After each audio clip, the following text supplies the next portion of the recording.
I've tested over 15 different track saws over the last couple of years from almost every major brand and spent thousands of dollars trying to figure out which one's the best, which accessories are worth it, but more importantly, which traps to avoid. And here's what a lot of people won't tell you. You might not even need a track saw in your shop. There are alternatives. And there is this workbench that could replace both a table saw and a miter saw all in one unit. Let's go. Before we get started, if you'd like to check out any of the tools or accessories or the workbench that I showed today, there's links in the description, the pinned comment. Of course, you can scan the QR code right there with your phone. If you're watching on TV, it takes you right to the website where all these are linked.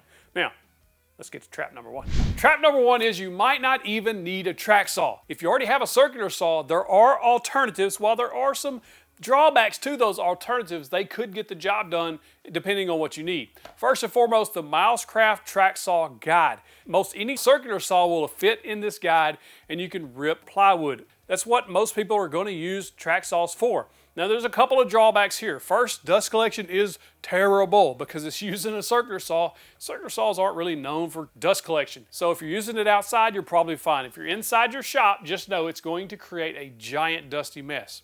Another thing is you can't bevel cut with the Milescraft Track Guide because of just the way it's made. You're just not going to be able to do bevel cuts. So if that is something you need, you might want to look at a track saw. But Milescraft did do something really cool recently, and they added a track saw square or a guide square. If you're breaking down sheet goods, this will be handy just to make repeatable square cuts. Alternative number two, the Kreg AccuCut, which coming in September of 26 is going to go next level because they have a new track design. In other words, a more compatible track design, and that will let you carry that into future track saws if you want to upgrade later, and you'll still be able to use the tracks that come with the AccuCut. I think that's going to be one of the game changers of 2026 once it's released. Next up, if you just need to make rip cuts up to about 24 inches, the Kreg Rip Cut is a good option. Now, I've had one of these for years, and for a long time, that's what I used to break down plywood, especially just making those longer rip cuts when I was building cabinets, dressers, anything like that. This thing works well. If you're only wanting to break down sheet goods and you want to do it on a budget, these are the options that I would choose.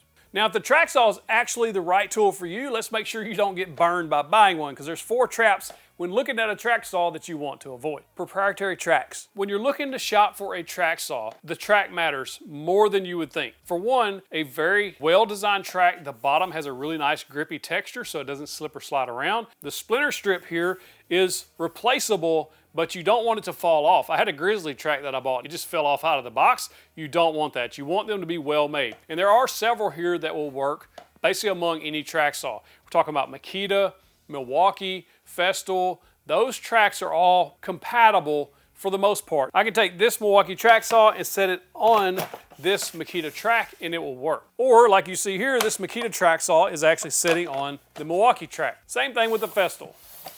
That is track compatibility. Now Kreg, you see, is going the opposite direction of these, but never fear because Kreg has redesigned their track saw. Coming in September, they're going to have a compatible base, and the new saws coming out will be compatible with these other tracks, and their tracks also will be the same as these. So they're going to that standard track design. The ones you want to keep in mind that are proprietary are both the Rigid and the Ryobi. Now both of those can only be used on their respective tracks. I don't really care for the Ryobi track saw. It's okay if you're just going to be cutting plywood, but I really like the Rigid. I really like the Rigid track saw quite a bit, but it does have that proprietary track, and that's going to matter in compatibility for accessories and other saws. Maybe you're not concerned about the other saws, but you should be concerned about accessories, which we'll talk about in a minute. Trap number 3, track length. It matters. Most common tracks will be 55 inches. That is enough for you to cut across a 4-foot sheet of plywood, but it's not enough to get the full 8-foot sheet rip.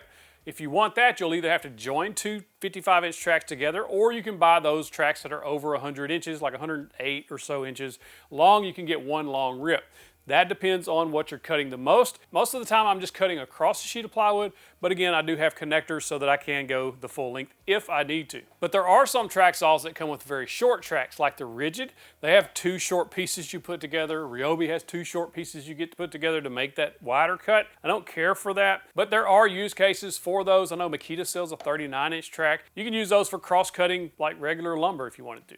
I do like the fact that Kreg comes with a 63-inch track. That gives you a little bit of extra room before the cut and after the cut on a cross-cut sheet of plywood. That way you have that extra space. It matters a lot because a lot of times these 55-inch tracks, you just need a little more. I really do wish they would all go to the standard 63-inch. Now Bosch actually has a proprietary track, but they did it a smart way because you can remove this insert and it will actually sit on a standard track like Makita, Festool, that sort of thing. But I actually prefer the way Bosch's tracks ride. It's just tighter tolerance to me. It just works really well. But again, I'm glad they did have that removable insert so that you can use them on standard tracks. Now the next trap to avoid when looking at track saws is the depth adjustment. Some of the more budget-friendly saws have really bad depth adjustments. They'll have a single pole that you twist and try to move, and it's really sticky. It's not a huge deal, but for like quality of use, speed of use, it makes a massive difference. When you look at the Festool, Milwaukee, and others that have this push-button style, really fast adjustment, and it just works so well. And it makes the tool feel that much better. It makes a big difference. However, Makita here has a single pole adjustment and it's smooth. It actually works really well. But when you look at the very budget level ones, they just don't work that well. Now for the depth adjustment, bonus points here. You get bonus points if they have a micro adjustable feature. The Festool has a little dial on top that you can micro adjust the depth. The Milwaukee also has that dial where you can just really fine tune that depth. And inside that depth adjustment trap, you need to watch out for depth of cut. Like this Bosch track saw is a 5.5-inch track saw. It's not the 6.5 like all of these other competitors. So your depth of cut there is an inch less. So you're not going to be able to cut as thick materials with that smaller saw. Something to keep in mind. Now the next trap you need to be aware of is the accessory reality.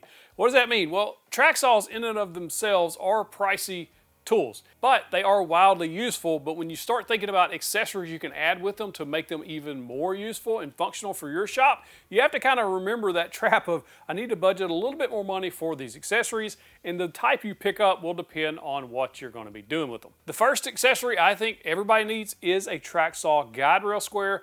TSO makes one of the better ones here. I like it a lot. Craig will have their own also starting in September. That's very well priced. But what they do is they just attach to your track and allow you to make repeatable square cuts. I use these all the time to break down sheet goods, especially going across the sheet. You can just make your mark, square it up, boom, boom, boom. You can just break down a whole sheet of plywood in less than a couple of minutes. Like, it's super fast. Next up, parallel guide squares. TSO also makes some of the best guide rail squares that I've found. They literally just snap onto the track. They're not going to move around. They're not going to come off. And then you can make repeatable parallel cuts. This is extremely nice if you're making cabinets or if you need to make the same cut over and over and over and repeat it with dead accuracy.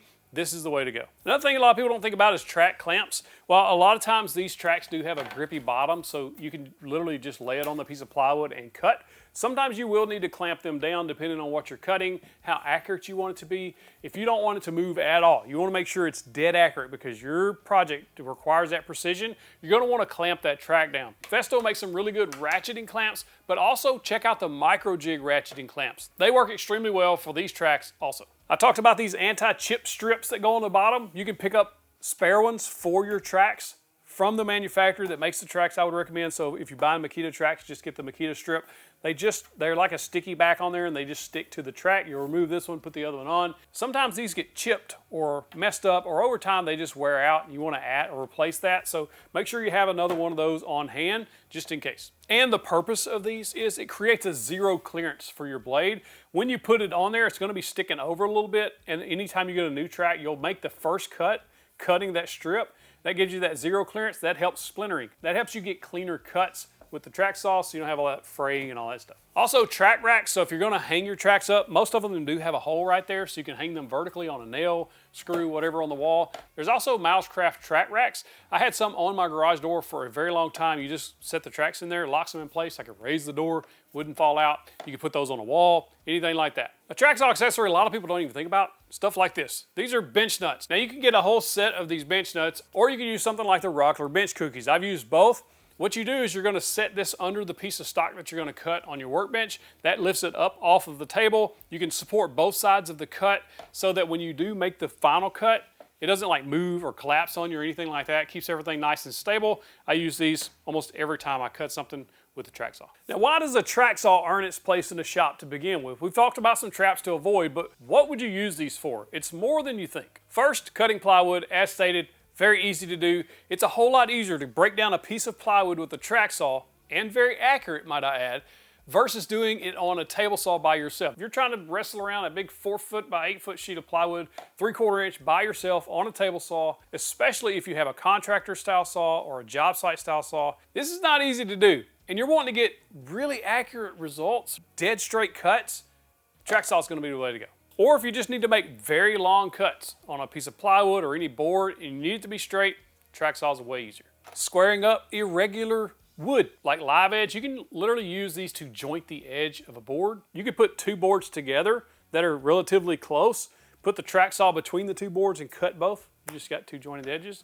Dust collection on any of these top brand models, you're not going to have any issues. You can hook up a dust extractor to it and it collects a large amount of the dust versus, say, a circular saw. Safety is another reason to get track saws, especially if you look at something like the Festool that has an anti-kickback technology. So if it does kick back on you, which I've only had happen a couple times using a circular saw when things get bound up, but it is nice to have that safety feature of it shuts the motor off. But overall, a track saw is safer to operate versus a table saw for most people out there. Space savings, small shops. If you don't have room for a table saw, the track saw might be a better option for you depending on the type of work you're doing, because you can store this flat track almost anywhere hanging on the wall, and then you just have the space of the track saw itself. And doing long bevel cuts with a track saw, very easy to do. Clamp those tracks down, especially if you're doing like a chamfered edge on a tabletop. It's a large, thick tabletop. Track saw is going to be your best bet. But which one of these track saws do you buy? Well, it depends on your budget and what you're looking for out of a track saw. I did a whole video ranking the top 15 most popular track saws on the market to figure out which one was the best for most people. I'll give you the summary here, but you can go watch the video afterwards if you want. I think the Milwaukee M18 is the best for most people if you want a cordless track saw. The reason I think this is the best cordless for most people, it really depends on like what battery platform you're in. But if you don't have a preference, there's tons of tools in the Milwaukee M18. This has plenty of power. The adjustments on here are top notch. And of course, it's just accurate. It works well. And it has the base that works with any standard track. You want one of the best corded track saws that doesn't cost $1,000, the Makita is the one you should go with, in my opinion. If you want a really good budget level track saw, it's hard to go wrong with the Craig. If you want like just refinement, safety, power, the whole nine, Festool's got to be the way to go. But if you don't want to invest in more batteries and a different system than you're already in, you should really check out my ranking of the top track saws to see where yours ranked.